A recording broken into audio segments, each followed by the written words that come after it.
All right. Good morning, everybody.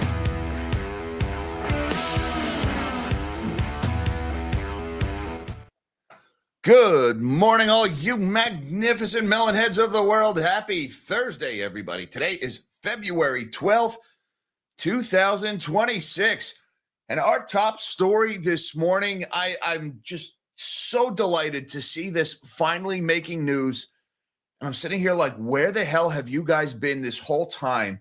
The shady accounting practices and artificial intelligence, in particular by some of the big hyperscalers and big tech, are finally getting at least a trifle sum of scrutiny, which feels like, a significant yet or insignificant yet symbolic gesture to me.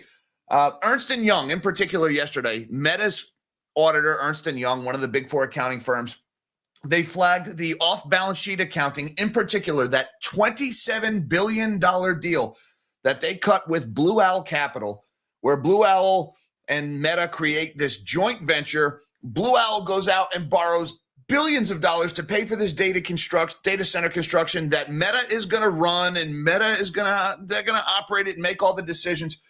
Basically, all of the debt that Meta is taking out to pay for this data center will not show up on their books, will not show up on their quarterly earnings. And, that's basically off balance sheet. That's known as a special purpose vehicle. And that is freaking exactly what Enron did. They called them Raptors, special purpose entities, SPEs, whatever you want to call them, all these funny names for it.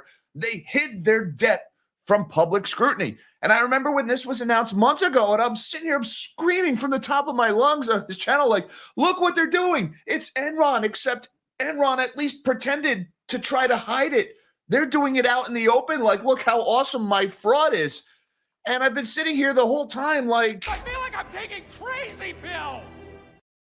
And finally, some of the auditors are flagging it.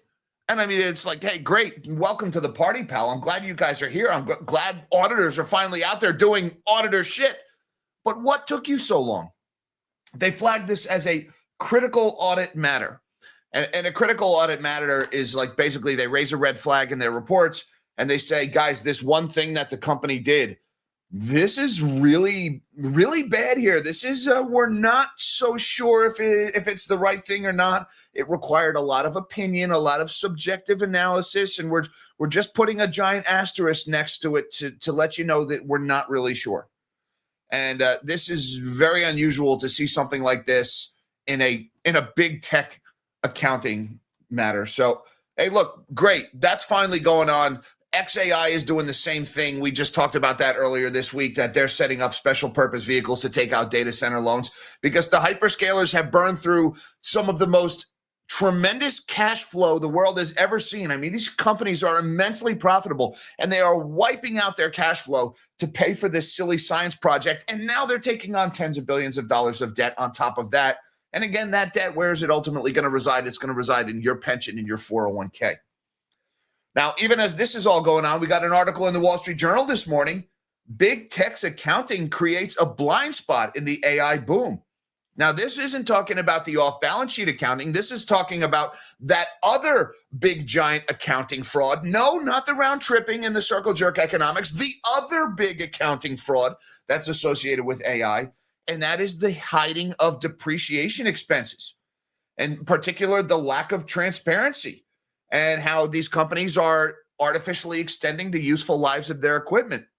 Now, look, every penny of CapEx that a big tech company spends will one day result in a penny of depreciation expense, right? All the equipment that they're buying has a useful life, and eventually that useful life comes to an end. And in between, they've got to make a profit, which none of them are doing, not even close. They're actually losing money at ridiculous rates with this equipment. But this has basically been the gist of Michael Burry's short thesis. Dr. Michael Burry of Big Short fame, he was played by Christian Bale in The Big Short. He came out and he said, look, all these big tech companies have a tidal wave of depreciation expenses coming in the next few years.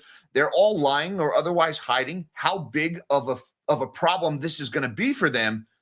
And that's the gist of Dr. Burry's short. And look, it makes sense. Every time they increase the useful life of their equipment, they magically create billions of dollars of equipment or of earnings by hiding their equipment expense.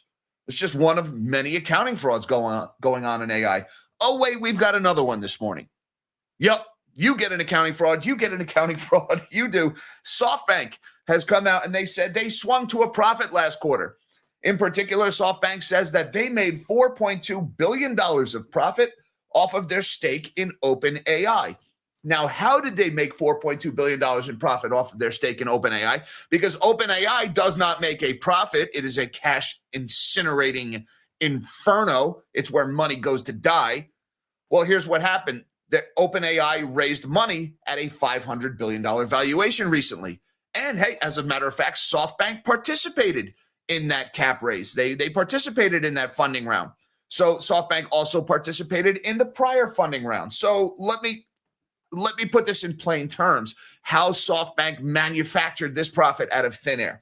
Let's say I buy a Beanie Baby from you for $5. All right, I give you $5. I've got my Beanie Baby. And then I buy another Beanie Baby from you, an identical one, and I pay you $10 for this second Beanie Baby.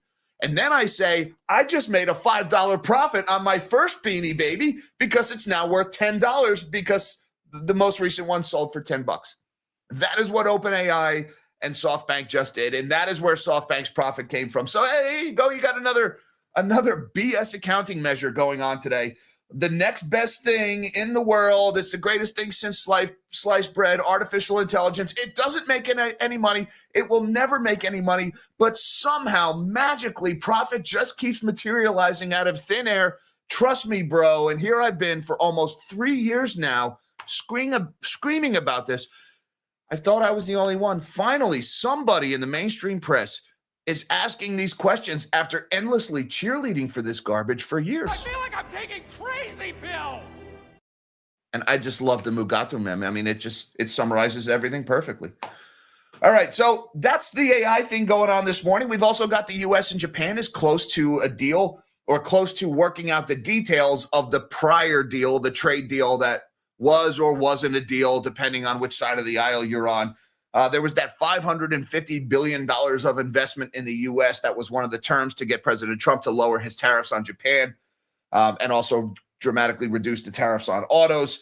That $550 billion appears to be steered towards energy, semiconductor manufacturing, and data centers. Oh, good. More money for data centers. That's just what we need. Nothing in shipbuilding. You know, Japan is the third biggest shipbuilder in the world behind South Korea and China. We have a massive shipbuilding disadvantage with the Chinese, and we are like sleepwalking into World War III on the Pacific with the Chinese. We've got $550 billion of investment coming our way from the world's third biggest shipbuilder. And what are we using that money for? Not to build ships. No, we're going to build more freaking data centers to run the chatbots. Hey, I just report the news, guys. I don't make these decisions. What else is going on this morning? Cisco reported their earnings. It was a big beat by Cisco, but the forecast underwhelmed. That stock is down this morning. QVC is in talks with creditors to file for bankruptcy. So who had the lady from Shark Tank going bankrupt on their 2020s bingo card? I guess it's not surprising, right? QVC going bankrupt. Does anybody order jewelry over the phone while watching TV anymore? How has that business even survived this long? Kind of makes me wonder, but that's going on this morning. We've got an update on El Paso and what happened with the airspace closure yesterday. What else is going on here? Okay, we've got 2 Israelis were just arrested. Get this, 2 Israelis, one of whom was a reservist in the Israeli army. They were arrested for using classified intelligence to place bets on Polymarket. Look, guys, if you're on Polymarket and you're making bets, understand you are playing in a deliberately rigged casino. And when I say that, even that doesn't do it justice, because all the casinos are rigged in the house's favor, right? The house always wins, all that stuff. But it's by a small percentage. People on average lose money in Polymarket even faster than they lose money in the casinos. And the people who are on Polymarket have better information than you do. And they're betting on insider information. For example, an Israeli reservist who just received a classified briefing on military action is betting on that military action on Polymarket. Oh my God, talk about degeneracy. And as this is going on, we've got an article about the CFTC's office in Chicago where they have now basically fired, laid off, or resigned every single enforcement attorney at the CFTC office in Chicago, which is the home to the CFTC, also home to the Chicago Futures Exchange, the Chicago Mercantile Exchange. Not a single attorney left at the CFTC Chicago field office. And we wonder why fraud is institutionalized. And remember, the CFTC, that's like everything the SEC punts on, which is pretty much everything, falls to the CFTC to regulate, and they've got no attorneys at their marquee field office. And we wonder why fraud is rampant everywhere. And to wrap up the show, we've got more warnings about private credit. We've got bad pick. What does that mean? No, it's not the Eagles in the NFL draft. We're talking about payment in kind. The bad kind is on the rise, more debt going bad. They're extending and pretending the terms, even as credit spreads tighten in private credit markets, which means people are paying higher and higher prices for this debt that's going bad at higher and higher rates. How does that make sense? Well, unfortunately, it involves your retirement, as always. Guys, we got a lot going on this morning. Why don't we shrink my big melon of a head and let's see what's going on in the world of finance today. Don't forget that like button and that subscribe button for you new guys so you can come back tomorrow and have your coffee with the melon heads, because we do this every business day. And right now, the S&P 500 is higher by 21 points, or 0.3% higher this morning. The Dow is up by a similar amount, 0.28% in the green, 138 points up for the Dow. And the NASDAQ is leading the way higher by 0.32%, 80 points higher for the NASDAQ. The dollar, which I am remiss, I didn't get my chart ready yet. The DXY is at 96.81, off by about 11 basis points here. So slightly weaker dollar. Over the last couple of days, we've seen the dollar weaken a little bit, giving back some of the gains that we saw in the aftermath of Kevin Warsh's nomination at the Federal Reserve. Looking over at the bond market, we've got all quiet on the Western Front this morning. 30-year Treasury, 4.792. That's down by 2 points and change. The 10-year yield is at 4.164, down almost 1 basis point. The 2 years at 3.510, off by a fraction of a point. And the 1 month is down 1 basis point to 3.690. Looking over at the commodities board, we've got metals are quiet this morning. That's a few days in a row now. I'd like to see that. Even though it's red, I like to see the volatility easing a little bit here. Spot gold, $5,064. That's lower by about $20 or 0.4% this morning. April gold futures at $5,087, off by $10 and a quarter, about $10 here now, 0.21% lower. Spot silver is at $83 even, off by $1.30 or 1.55%. March COMEX silver futures are at $82.85. That's lower by $1.06 or a little more than 1 1/3%. Look, a $1 move in silver. When's the last time we saw that? It's red. It's moving in the wrong direction. I get it. But at the very least, consider how far we've come from the $15 intraday swings we were seeing just a week ago. I'd like to see metals calming down. This is a few days in a row now. If we see this for a little while longer, I might even consider buying some more here. Looking at copper, it's basically unchanged here, down 0.1% for the day. Platinum is lower by 1%. Palladium is lower by 0.8%. WTI crude oil is off by about 40 cents here, 0.2% at 64.19 for March West Texas Intermediate. Looking over at Bitcoin this morning, it is lower than we were yesterday, 67,956. We hit an intraday low yesterday of about 65,000 and change. So Bitcoin still not looking so good. And we had an interesting story develop yesterday.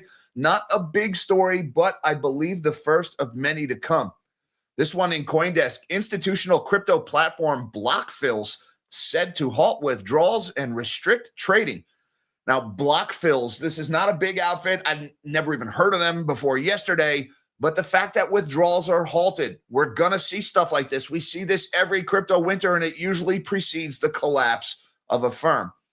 It's shades of 2022 when any number of crypto platforms were forced to suspend withdrawals as prices crumbled. Amid sharp, mostly downward volatility in crypto markets, BlockFills has halted withdrawals and restricted trading on its platform, a person familiar with the matter told CoinDesk. Clients were informed of the decision by internal email, according to the Miner Mag. Based in Chicago and backed in part by market-making giant Susquehanna Investment Group, block fills saw $60 billion in trading volume last year, according to the Financial Times. All right, that $60 billion number, that is somewhat deceiving.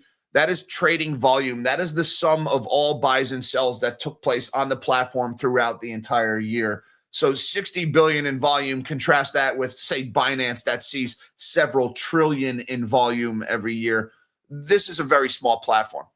In light of recent market and financial conditions, and to further the protection of clients and the firm, BlockFills took the action last week of temporarily suspending client deposits and withdrawals, a spokesperson told the newspaper. And isn't it always for your own good when they lock you out of your own money? It's amazing how it's always for your own good that they do that. The action is reminiscent of 2022's crypto winter, which saw numerous platforms forced to suspend withdrawals as the bear market deepened, with many of them ultimately collapsing once again for your own good. So look, small platform, not a huge issue, but keep an eye on this. I think we're going to see a lot more of these. On to the big one of the day this morning. Meta auditor Ernst and Young raised red flag on data center accounting. Nice of you guys to show up to work today.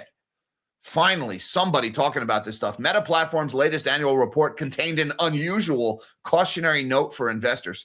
The tech giant's auditor Ernst and Young raised a red flag over the financial engineering Meta used to keep a $27 billion data center project off its balance sheet.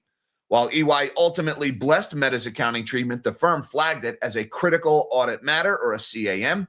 This means it was one of the hardest, riskiest judgments the auditor had to make. Such a warning label is rare for a specific high-profile transaction at a major audit client. Meta moved the data center project called Hyperion off its books in October into a new joint venture with Blue Owl Capital. Blue Owl is like ground zero for the private credit bubble, by the way. Meta owns 20% of the venture. Funds managed by Blue Owl own another 80%. A holding company called Baynet Investor, which owns the Blue Owl portion, sold a then record $27.3 billion of bonds to investors. The joint venture is known as, in accounting parlance, as a variable interest entity, or a VIE. Meta said it isn't the primary beneficiary of the entity, and so it didn't have to put the venture's assets and liabilities on its own balance sheet. Meta's assertion that it lacks power over the venture is debatable and has drawn scrutiny from investors and lawmakers. Meta is a hyperscaler and knows how to run data centers for AI, while Blue Owl is a financier. Whether the venture succeeds economically will come down to Meta's decisions and know-how. In its report, EY said auditing Meta's decision was especially challenging due to the significant judgment required in determining the activities that most significantly affect the VIE's economic performance. In other words, Meta's full of shit, and the accountants or the auditors are covering their tracks by at least flagging this blatantly fraudulent accounting mechanism. 4 Democratic senators, including Elizabeth Warren, in a January 22nd letter, asked the Financial Stability Oversight Council, led by Treasury Secretary Scott Bessent, to investigate the risks that AI-related debt pose to the financial system. A growing share of these financing arrangements are convoluted and opaque, making it easier for companies to obscure the true nature of their balance sheets, they wrote. Meta's joint venture with Blue Owl exemplifies this type of arrangement. So finally, somebody asking questions. It only took them 3 years. And as this is going on, we've got the Wall Street Journal also asking questions about other accounting here. Big tech accounting creates a blind spot in the AI boom. Depreciation expenses are about to soar, making a lack of transparency a growing problem. Remember, every penny of this CapEx will come back to haunt them in their earnings at some later date when that CapEx is depreciated. Just 5 big tech companies are projecting to spend a total of $3 trillion on property and equipment over the next 4 years, and that rapid growth is making it harder to analyze their earnings. The surge in capital spending for things like new gigantic data centers means depreciation expenses will be soaring in the coming years. Much of the equipment these companies are buying, such as chips for AI, will be gradually written down in value over 5 or 6 years, hitting profits. As CapEx has skyrocketed, controversies have occasionally flared over companies' moves to extend the useful lives of the assets they are depreciating. Even a small adjustment to an asset's useful life can have a big impact on earnings. Meta said its $60.5 billion of earnings last year included a $2.6 billion boost from lengthening the estimates for the useful lives of its servers and network assets. In other words, they just change a line item on their balance sheet and poof, $2.6 billion of profit appears because we artificially extended the useful life of this equipment. One major issue, investors can't find depreciation expenses listed on the income statements for Alphabet, Amazon, Meta, Microsoft, or Oracle.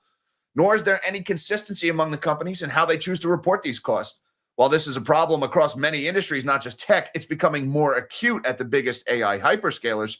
Apart from Amazon, which has long operated a massive logistics network, these companies are transforming from asset-light to asset-heavy businesses. Contrast the tech companies' reporting methods with the long-standing approach by two railroads, for example, in a quintessentially asset-heavy industry, Union Pacific and Norfolk Southern each report depreciation as a standalone operating expense on the income statement. That way, investors know the other expense lines don't include any of it. Big tech does not do that. So there's this massive negative earnings lurking on the horizon for all of these companies, which everybody is disproportionately allocated to, whether they realize it or not, because the concentration in the S&P 500 has become more acute than it's been, well, ever. And, well, accounting gimmicks, they're everywhere. And here's another one. SoftBank says it made $4.2 billion from its OpenAI investment in the last quarter. Now, how did they do that? By paying even more for another chunk of OpenAI.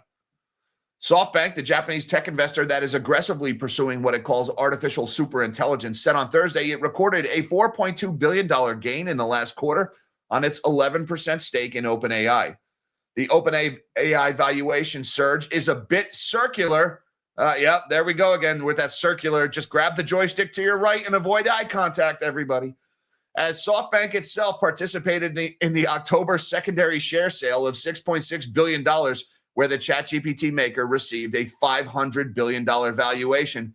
SoftBank now says it made a $19.8 billion from its investment in OpenAI.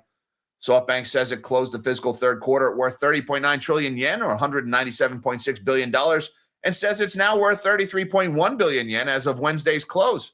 That implies the stock trades at a 19% discount to net asset value, maybe because everybody knows that net asset value isn't real. And again, guys, the analogy of the Beanie Baby, this is how SoftBank manufactured $4.2 billion of profit. I buy one Beanie Baby from you at $5. I buy the second Beanie Baby from you at $10, and then I mark up the first one to a $5 profit because they now trade at $10, even though it's just me doing it. That's how OpenAI and SoftBank manufactured a profit. OpenAI, by the way, loses money, in case I haven't said that over and over again for months now. Meanwhile, the U.S. and Japan zero in on energy and chips for the $550 billion fund. We're building the wrong things. Once again, the U.S. and Japan are closing in on the first three projects to fund Tokyo's $550 billion investment vehicle, according to people familiar with the matter, as the nations seek to set in motion a key component of their bilateral trade deal reached last year. The three projects considered finalists in the review process are related to a data center infrastructure project led by SoftBank, oh good, a deep-sea oil terminal in the Gulf of Mexico, and synthetic diamonds for semiconductors, according to people who spoke on condition of anonymity in discussing the content of private negotiations. SoftBank didn't immediately respond to a request for comment. Discussions between U.S. Commerce Secretary Howard Lutnick and Japanese Trade Minister Ryosei Akazawa will determine whether the two sides are able to reach a final pact. The two men are scheduled to meet in Washington on Thursday, according to Japan's trade ministry. There's no guarantee a decision will be reached this week. Look, we need to be building ships, guys. All this money we're spending on data centers, we should be spending them on boats, and we're not. That's going to come back to haunt us. Meanwhile, we have got Cisco earnings just dropped, and the company's not trading so well. Cisco stock drops 7% on mediocre forecast, even as earnings and revenue top estimates.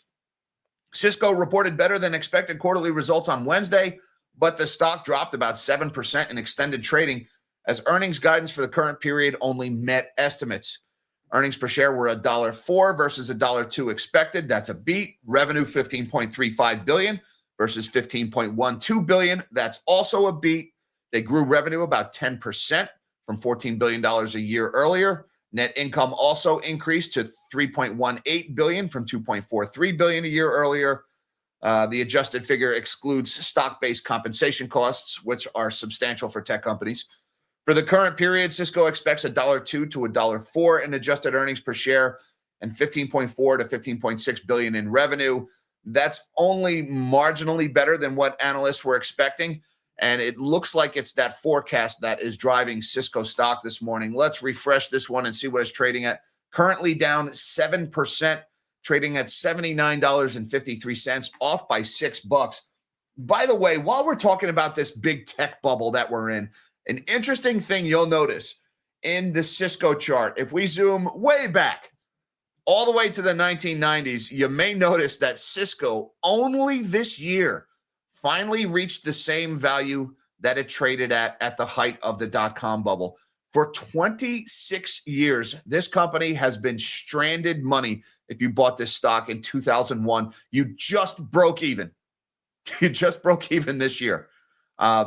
Goes to show you what's going to happen to these AI bubble stocks after this bubble bursts. And by many measures, the AI bubble is far worse than the dot-com bubble. So congratulations on breaking even after 26 years to Cisco shareholders, although you're giving up about 7% this morning. Meanwhile, QVC is in creditor talks to restructure debt in bankruptcy. This isn't very surprising here, honestly. QVC, look, it's the home shopping network on TV. You call up on a phone and you buy jewelry that you saw on TV. I'm really not surprised. I'm more surprised that this company even still exists in 2026. But I just thought this was kind of interesting because, Lori's one of the stars of Shark Tank and QVC was her marquee business. I'm sure she's just fine. She owns hundreds of other businesses as well. But sign of the times, QVC in talks to restructure into bankruptcy. We also got an update on whatever the hell happened in El Paso yesterday. The Pentagon let the Border Patrol use an anti-drone laser, and that is what ultimately caused the FAA to close their El Paso airspace yesterday. So a couple of things. Number one, the anti-drone lasers, apparently they work. That's encouraging from a military perspective because figuring out what to do with the threat of drones has been a big issue, especially for the Navy, who has been shooting down $20,000 drones with $2 million interceptors. So, okay, good news. The laser works. Also mentioned in this article was that last week they went to use this laser on what they thought was a drone, and it ended up being a Mylar balloon, like some kid let go of a party balloon, and they shot it down with the laser. And so I guess when the Border Patrol and the military started using this laser, the guy at the FAA was like, last week you shot down what you thought was a drone. It ended up being a balloon. How can you guarantee you're not shooting down commercial aircraft with this thing? And he just made the conservative decision to shut down airspace over the whole city. Somewhat shows the siloed interest. The FAA is responsible for air safety. The Border Patrol and the military are responsible for defense. Those two priorities were in conflict yesterday, and it caused a real problem for a city of 1 million people. And guys, this is going to become more common. Think about the drone attacks that we've seen in Ukraine, the attack on the Russian bomber fleet deep inside Russian territory last year, the Israeli attack on the Iranians that disabled their air defenses late last year. If things ever do pop off in the South China Sea, I think it's foolish to expect that there aren't already thousands of these drones sitting in the United States, lying in wait to be activated. And, if that does happen, you can expect more stories like this. Let's just put it that way. So I think we'll probably see these again in the future. That's what happened yesterday. Meanwhile, we've got 2 Israelis charged with using classified intel for Polymarket bets. Look, guys, it's your money. Do what you want with it. But understand, if you are placing bets on Polymarket, you are knowingly entering a rigged casino. That is the takeaway from this article. Israeli authorities have filed charges against 2 suspects accused of using classified information to place bets on prediction platform Polymarket.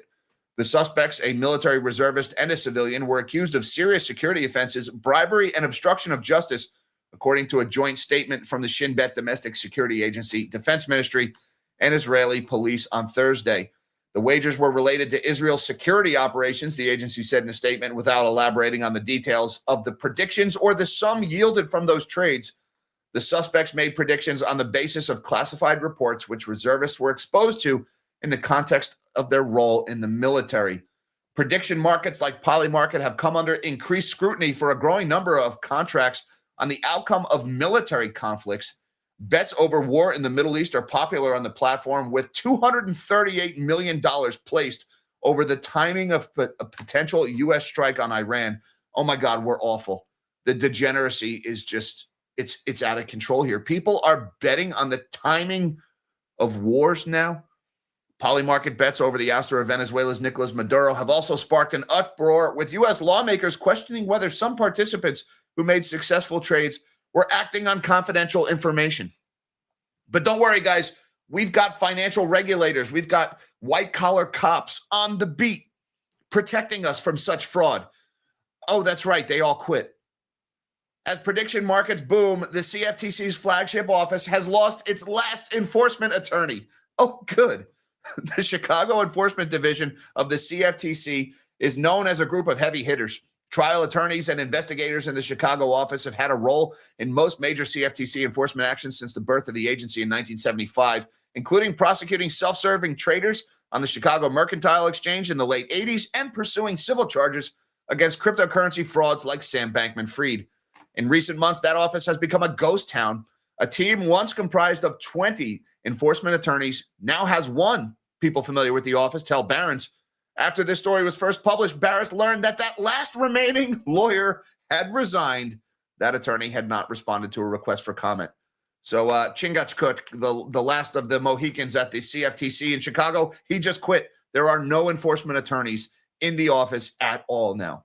The CFTC has been in flux since Trump's second inauguration, when Caroline Pham was elevated to a CFTC commissioner to the agency's acting chair.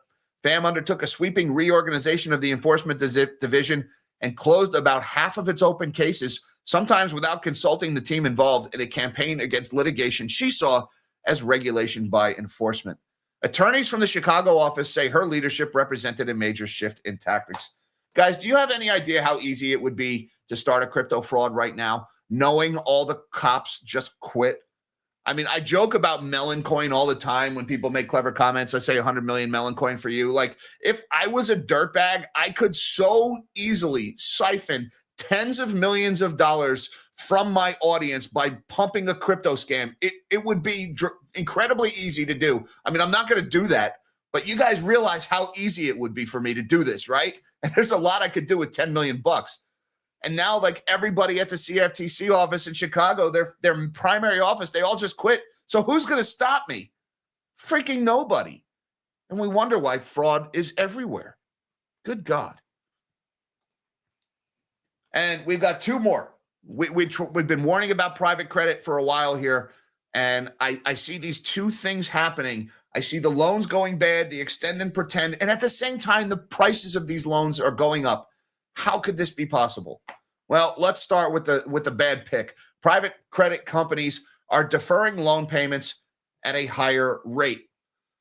The share of private equity-backed companies that deferred cash interest payments ticked higher for a third consecutive quarter, pointing to a growing sign of stress, according to Lincoln International. Data from the valuation firm show that 11% of fourth quarter borrowers paid interest in kind, which is when creditors are given more debt in lieu of cash. All right, I was supposed to pay you $100 worth of interest. Instead, I'm going to add that $100 to the principal that I owe you. Trust me, bro, I'm good for it. Let's call it payment in kind, or PIK. More than 58% of those loans featured so-called bad PIK, meaning that the borrowers opted to delay interest payments during the life of the loan versus when the debt was originated. And bad PIK is when, like, the loan terms we took out made no mention of payment in kind. We're just doing it anyway, even though the terms of the loan don't allow us to do it. We just did it. Who's going to stop me? The CFTC? Yeah. So we're going to call that bad PIK, as opposed to good PIK, I guess, is when they put it in the paperwork ahead of time. While private lenders typically avoid offering flexible covenants like PIK, allowing for it in an initial agreement can help them win deals in a highly competitive credit market. So the use of PIK is on the rise. Issuing bad PIK adds to a company's debt pile without increasing its value. And when a loan-to-value ratio rises, a lender's downside protection erodes. The average loan-to-value ratio for deals with bad PIK has been above 75% since the fourth quarter of 2024, according to Lincoln, compared with 47% in the same period in 2021. And guys, even those statistics, as frightening as they are, 75% loan to value ratios up from 47%, understand that's fake too. It's even worse because the V in the LTV, the valuations for these private companies, they're just arbitrary marks made up by the guys who own them. You know, like I could say, hey, remember those Beanie Babies I bought for $5 and $10? Well, now they're worth $15, even though I can't get $15 for it. And so, you know, I'll borrow against them and the loan to value ratio will be low because they're worth $15. I just totally made up that valuation. And so it's even worse than this article makes it seem. None of these companies can pay their debt service. Why? Because they don't make money. And if they don't make money, how are they valued as high as they are? Because the people making up the values are frauds. And who's going to stop them? All the lawyers just quit at the regulators. Meanwhile, Blackstone defies private credit concerns with tight CLO pricing. And let me translate this to you. The price of these loans is going up as all of this happens. How is that possible? Blackstone sold a nearly $1 billion bundle of private credit loans at one of the highest levels this year, signaling strong investor demand despite broader concerns about the direct lending industry. The spreads on the highest rated bonds in the investment vehicle known as collateralized loan obligation priced on Tuesday at 137 basis points over floating rate benchmarks. On average, AAA tranches for private credit CLOs have printed at 140 basis points over the benchmark this year, according to data from Bank of America, tighter than the 153 basis points in 2025 and 180 basis points in 2024. All right, let me translate that for you. Tight spreads means the interest rates are lower, closer to the benchmark, which is like your zero level, only 137 points above that benchmark, where just 2 years ago, they were 180 points above that benchmark. Interest rates are coming down. Remember, with debt, bonds, loans, as the interest rate comes down, the value goes up, which means the prices of these loans are rising, even as the quality of the debt is becoming increasingly obvious that it's dog shit. Firms like Blackstone have been increasingly bundling their private credit debt into CLOs to meet booming investor demand as spreads shrink across corporate bond markets. And why is investor demand booming? Because of President Trump's executive order allowing these alternative assets into pensions, 401ks, and IRAs.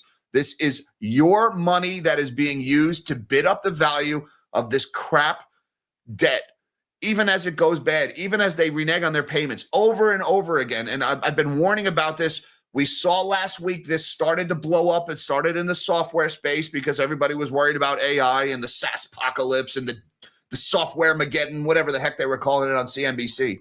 Understand, guys, you are the one buying this.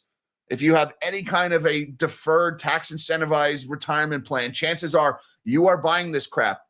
And I was just moving Gigi's around the other day, and we were looking at the options available at her employer's fund. And even some of the funds that were marked as conservative and low risk, when I opened them up, I could see these dog shit blue owl asset securitizations lingering inside them, and they're being marketed to investors as safe. They are not. This is happening everywhere. And I don't know what to tell people to do about this, because often your options are very limited with what you're allowed to put your money into in these tax advantage funds. So I don't have the answer to this, guys. All I can tell you is, yo, dirtbags, I see what you're doing, and I'm telling everybody. That's all I can do here. So we got that going for us, which is nice. Hey, I just want to say thank you very much to M&J. Thank you, M&J, for who was it? It had to be Dad. Was it Dad? Somebody leaked it in the comments. Happy birthday to Jack. Thank you very much, M&J. I appreciate it. Yep, I am finally allowed to legally consume alcoholic beverages. Yep, 21 today. Never mind the boat slips and the bald spot. Thank you, M&J. Hunt and Cover says, here's for some candles. All right. Thank you very much, Hunt and Cover. I appreciate this. I'm beginning to see a pattern here. Is it going to be one of these? Thank you, Hunt and Cover, for supporting the channel and for the candles. I shall blow them out with you in mind, sir. Snowman1201 says, wow, it's both RB day. Oh, a fellow Lincolnian. Are you as well, Snowman? Well, happy birthday to the Snowman as well. You frosty February baby you. Thank you so much, Snowman. Happy birthday, sir. Nashville Pasta Man says, happy birthday, Bubba. All the best to yours and your team for all you guys do. And by guys, I mean the metaphorical guys. Yes, we folks, because there are plenty of gals among the guys here. And I don't know. I mean, this is the 2020s. I think you confuse people when you talk like that. I should probably stop. Anyway, hey, cheers. Thank you so much, Pasta Man, for supporting the channel, sir. That kind of surgery can be done over the weekend. What was that, Ace Ventura 2 or Ace Ventura 1? Hey, Bob89, thank you, sir, for supporting the channel. Says happy playing a little Sinatra in your honor. All right. Thank you, Mr. Sinatra. Appreciate that very much. Thanks, Bob, for supporting the channel. Freckles73, happy birthday, Jack. Yep, it's going to be one of those. I am detecting a pattern here. Thank you very much, Freckles. I appreciate the well wishes, the balloon, and the cake. Pasta Man is back again, says, you know what? They can never suspend withdrawals on the metals you hold. Become your own bank. Buy assets, short the dollar, rest well. Yes, you are accurate. If you hold it, you own it. They can't suspend withdrawals on this. But let me just throw this one at you. All right. We saw the dysfunction in the paper markets the last few weeks ago, right? We saw when we went to 120 and then we went down to, did we touch the 60s or around 70 even, back up into the mid 80s, low 80s this morning? Didn't we see a lot of coin shops just say we're not buying anything anymore? And isn't that very similar to suspending withdrawals? It's not as shady, right? And I understand why the coin shops did that. It's a nightmare to be a coin shop owner right now. By the way, well wishes to Tim on Yankee Stacking who fell and hurt himself. Get better soon, Tim. Sorry that happened to you, brother. But it is a tough time to run a coin shop right now. They are getting clobbered by this volatility, and a lot of them said they're not buying. And when a coin shop is not buying, have they not suspended withdrawals? Maybe I'm getting a little too philosophical there, but from a certain point of view, Obi-Wan Kenobi. Thank you very much, Pasta Man, for supporting the channel, sir. Ryu Kirito. Ryu. Thank you, Ryu. He says, but the Dow is at 50,000 if you saw Bondi yesterday. I didn't see Bondi yesterday, but I read a lot of the criticism of Bondi yesterday, and there was no shortage of cringe flying around the Twitterverse yesterday associated with Bondi's testimony. Look, guys, pointing to the stock market and say, look how great everything is because Dow 50,000. Yeah, look at what we talked about with bad pick. Look at what we talked about how 401ks are being looted. Look at about the shady accounting at AI firms. Look about the rampant fraud in Polymarket as the CFTC totally hollows out their enforcement office. Yeah, maybe the Dow is at 50,000 because fraud has become legalized and normalized, and nobody really knows what anything is worth because everybody is lying about what everything is worth, and half the people are happy to just go along with it because they're sitting on a huge pile of this stuff that they don't realize if they go to sell it, or if too many people go to sell it at any given time, they won't be able to. It's all illiquid garbage, and the marks aren't real, so don't brag about them. Thank you, Ryu, for supporting the channel, sir. Good point. Hey, Barbie520. Welcome to the channel, Barb. Thank you so much. Welcome to the Melon Patch. Thank you for supporting the channel. She became a YouTube member. Just a reminder, guys, you get a free super chat with that membership, so feel free to use that. I will read and respond to your questions live on the air. T.A. Chapman says, happy birthday, Jack. We all know you like the crazy pills. I'm going to need a few more of them today. How about the jobs revisions, though? You know, they were somewhat expected. I expected them to beat last year's near million, though. Sus, maybe crazy pills. We went from what? We were 911,000 downward revisions last year. That's on top of all of the monthly downward revisions, by the way. And then yesterday we were 898,000 downward revisions. You're talking what, 13,000 difference from a year? I mean, it's the same thing. It's a rounding error. And by the way, this big, massive downward revision, this now spans 2 years, 2 presidents, 2 political parties. Everybody's doing it. And the data, the errors are always in the same direction, which means that the economic data is biased. It's skewed. It's not working. Our instrumentation isn't working. You're driving down the highway. Your speedometer doesn't work. Don't be surprised when you get a freaking speeding ticket, or if you get into an accident. This stuff is too important for us to be so bad at this. We have got to get better at this data. There's too much riding on it. I mean, no, we're all taking crazy pills today, T.A. Chapman. Combine that with all the jimmying and jockeying they do with the CPI data. The inflation and the jobs numbers are both heavily manipulated, And then we get Jay Powell talking about how we remain squarely focused on our dual mandate of price stability and maximum employment. How can you tell? You're looking at the same gauge I am, and it doesn't work. All right, T.A. Chapman, thank you, sir, for supporting the channel. Jolly Lollipop 1 says, do you like the shiny by any chance? You know, Jolly, as a matter of fact, I like the shiny. That's right, sir. How did you guess? It's amazing. You guys, very intuitive, very insightful. Thank you, Jolly Lollipop, for supporting the channel. Madison Hype 7221 says, GPU as collateralized assets with a 5-year life. Get out. Yeah, GTFO, Madison. And, you know, that was one of my first things before I even started looking into CoreWeave. Like, I had just heard the name CoreWeave for the first time, thanks to, shout out to Samantha LeDuc from LeDuc Trading, who was the first person who keyed me into CoreWeave and made me go looking there. And when I realized that $2.3 billion line of credit way back in August of 2023 was responsible for NVIDIA's earnings beat, and I'm like, okay, this line of credit, that's interesting. This company I've never heard of. And then they find that it's collateralized by GPUs. Now, you know, one of my jobs when I used to work in nuclear, I used to manage the shelf life of inventory in the warehouse at the power plant. And, you know, one thing we were constantly doing was throwing out circuit boards because the things go bad in storage. I mean, you can burn them in, but these things all have aluminum electrolytic capacitors that after 10 years, they're basically worthless. They fizzle out just sitting on the shelf. And even when you do install them, they only have a useful life of a couple of years. So, you know, I'm sitting here, I'm like, circuit cards as collateral for a debt? No effing way. That makes no sense. That's like, you know, using my lunch as collateral for a loan. I'm about to eat it. What are they going to do? Repossess it after I eat it? It has no value anymore. I mean, unless you're really weird, maybe it's got some value to you. What you do in your own time, that's your business. So yeah, that was one of the things that first stuck out at me years ago. Been screaming about that and other things for years since then.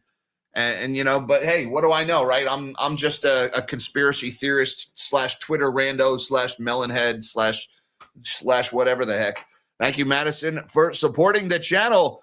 Madison back again, though, says 5-year GPU landmine. Why Mag 7 rents GPUs off books? Well, that's why they started to rent them off the books, right? They set up a shell company, put the debt in that shell company, put the ownership of the asset in that shell company. Then when that debt goes bad because the asset is beyond its useful life and they still haven't paid for it, they can be like, well, that's not our losses. Those losses belong to the shell company. Okay, who owns the shell company? Blue Owl Capital. All right, how did they build the shell company? They borrowed $27 billion. Who'd they borrow it from? Your 401k. Isn't it amazing how all roads lead back to that every effing time? Oh, and by the way, your 401k is also loaded up with Meta stock because chances are it's one of the top 10 holdings in every well-diversified mutual fund that's sitting in your 401k because the concentration risk is ridiculous. But don't worry, it's very diversified. Right? A wide spectrum that includes Microsoft, Google, NVIDIA, Meta, Oracle, all the same freaking trade. And even if there's like, maybe you got some utility stocks in there, maybe you got some Caterpillar or some Corning in there, they're all AI stocks too. It's all the same freaking trade. Thank you, Madison, for supporting the channel. M&J741G says, Dad is not the guilty party. Well, then it was either Mom or it was Mish or Gigi. Somebody did it. Somebody leaked it, and they probably bet on Polymarket before they did it too. Yeah. How's that for a tie-in? Thank you, M&J, for supporting the channel. Madison Hype says, happy birthday, Jack. Thank you, Madison. That's 3 today. I appreciate the super chat once again and the support of the channel. Lisa BV2 says, happy birthday. Thank you, Lisa. I appreciate that. And the red balloon to match the flags that Ernst and Young has raised over at Meta as well. Pasta Man's back. He says, I can buy, sell with friends, neighbors, as God intended. It is money. You can always do that. You can barter with it. It's slow and it's cumbersome and it's inefficient, but you're right. You do have that backup plan, that insurance policy against absolute catastrophe, which is an excellent reason to own metal. And I would add that's an excellent reason to own small denomination metal if you're trying to buy, sell, barter with friends and neighbors. Also keep in mind, as you get smaller and smaller in denominations of the shiny, the premiums tend to rise. But there's one exception. The best deal right now by far on silver product, you can still get 90% constitutional silver, otherwise known as junk silver, pre-64 U.S. coinage for less than spot. And when it comes to a worst case barter scenario, that is the best low denomination silver you can get your hands on. So I'll just throw that one out there. Check out findbullionprices.com where you can search and sort and find the best deals on that stuff. Thank you, Pasta Man, for supporting the channel. Arbitrage, he's back. He says, happy birthday. Thank you, Mr. Robert B. Traj, or the arbitrager. Thank you, sir, for supporting the channel. Guys, I really appreciate all the birthday wishes. Thank you very much. And I appreciate everybody having your coffee with the Melonheads this morning. Don't forget that like button and that subscribe button for you new guys on the way out. Come on back tomorrow. Thank you so much for the birthday wishes, the super chats, as well as you magnanimous Melonheads on YouTube, Patreon, and Buy Me a Coffee. Links are down below. Should you feel so inclined, don't forget that like button. I already said that. Hi, Mom. Hi, Dad. Love you guys. Everybody, till next time, live small and dream big.